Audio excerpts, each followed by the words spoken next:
आज के इस वीडियो में मैं एक पुरुष जातक की जन्म कुंडली का विश्लेषण करूंगा। जातक का जीवन, यापन, करियर, वैवाहिक जीवन, बचपन में पिता की मृत्यु का कारण, माता की लंबी आयु और उनके आध्यात्मिक जीवन में जाने के कारण, और क्या उन्हें कोई शारीरिक समस्या हो सकती है। इन सभी विषयों पर आज इस वीडियो के माध्यम से भविष्यवाणी करूंगा। सबसे पहले गुरु बृहस्पति यहाँ शुक्र के साथ सिंह राशि में स्थित है और उससे पंचम भाव में राहु है। इसका क्या फल हो सकता है, भविष्यवाणी कैसे करें, आइए देखें। जातक का जन्म एक शहर में हुआ है। जन्म से ही जातक को पैसों की कोई कमी नहीं थी। आर्थिक रूप से परिवार ठीक ठाक था, ये कह सकते हैं। चूंकि गुरु सिंह राशि में है, इसलिए जातक के मन में अहंकार, ईगो बहुत अधिक हो सकता है, क्योंकि गुरु की डिग्री के अनुसार गुरु के आगे राहु है। लेकिन गुरु और शुक्र के एक साथ होने और उससे पंचम भाव में राहु के होने के कारण जातक को किडनी की समस्या हो सकती है। गुरु जीव है, शुक्र गुरु का शत्रु है और शुक्र को मानव शरीर में किडनी के रूप में देखा जाता है, इसलिए उनकी किडनी में समस्या हो सकती है। यदि जातक की शिक्षा की बात करें तो उनकी शिक्षा में 100% ब्रेक आएगा, क्योंकि बुध यहाँ सूर्य और चंद्रमा के साथ है, लेकिन बुध के ठीक सामने उसका शत्रु मंगल है और तीसरे घर में कोई ग्रह नहीं है।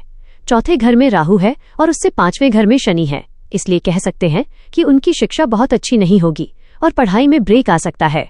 जातक के पिता की आयु कम होगी। जातक के बचपन में ही उनके पिता की मृत्यु हो सकती है, क्योंकि सूर्य यहाँ चंद्रमा और बुध के साथ है। सूर्य की ठीक सामने वाली राशि तुला राशि है। तुला राशि में सूर्य नीच का होता है। जब सूर्य अपने दूसरे राउंड में तुला राशि में जाता है तो उसकी मुलाकात मंगल से होती है। उससे ठीक नवम भाव में केतु है। उससे तीसरे घर में कोई ग्रह नहीं है और ठीक उसके सामने राहु है और अगले घर में शनि है। सूर्य से ठीक सामने वाले घर में कोई अच्छा संबंध न होने के कारण उनके पिता की जातक के बचपन में ही मृत्यु की बात कही गई है। यदि जातक की माता के बारे में बात करें तो जातक की मां बुद्धिमान होंगी, थोड़ी धार्मिक प्रवृत्ति की होंगी और उनकी आयु लंबी होगी, क्योंकि चंद्रमा के ठीक सामने तुला राशि में मंगल है और उससे नवम भाव में केतु है। चूंकि शुक्र की राशि में चंद्रमा को उच्च का माना जाता है, इसलिए उनकी माता के मामले में परिणाम ठीक उलट हो जाएगा। आइए अब उनके वैवाहिक जीवन के बारे में जानते हैं। गुरु और शुक्र एक साथ सिंह राशि में हैं। जातक की शादी कन्फर्म होगी, लेकिन उससे पंचम भाव में राहु होने के कारण शादी में कुछ समय लग सकता है। 30 साल की उम्र के बाद ही शादी होगी।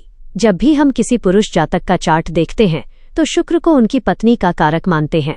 शुक्र के ठीक आगे गुरु है और उससे त्रिकोण में ठीक राहु है। डिग्री के अनुसार जब हम देखते हैं तो शुक्र के आगे गुरु और गुरु के आगे राहु है। हम भविष्यवाणी कर सकते हैं कि उनकी पत्नी धार्मिक होगी और साथ ही थोड़े गुप्त स्वभाव की होगी। वह बहुत कुछ अपने अंदर छुपाकर रख सकेगी। अब आइए उनके करियर, कर्म जीवन के बारे में चर्चा करें। करियर की भविष्यवाणी करते समय हम सबसे पहले शनि को कर्म कारक मानते हैं। शनि अपनी राशि मकर में है और शनि के आगे वाले 4 घरों में कोई ग्रह नहीं है। शनि यहाँ सबसे पहले केतु के साथ संपर्क बनाता है, फिर शुक्र गुरु के साथ और फिर निश्चित रूप से नवम भाव में सूर्य, बुध और चंद्रमा है। इस जातक के करियर की शुरुआती अवस्था में बहुत समस्या हो सकती है, क्योंकि शनि सबसे पहले केतु से मिल रहा है, इसलिए शुरुआती करियर में बार बार पेशा बदलना पड़ सकता है। शनि की 9वीं राशि नवम भाव में चंद्रमा, बुध और सूर्य होने के कारण जातक अपना कोई बिजनेस करेगा। बिजनेस मार्केटिंग लाइन में हो सकता है। उस बिजनेस में उन्हें सफलता मिलेगी और धीरे धीरे उनकी आर्थिक स्थिति बेहतर होती जाएगी। करियर के बारे में हम कह सकते हैं कि शुरुआत में बहुत अच्छा नहीं रहेगा, लेकिन जब शनि चंद्रमा, सूर्य और बुध के साथ संपर्क में आएगा तो उनका समय बहुत अच्छा रहेगा।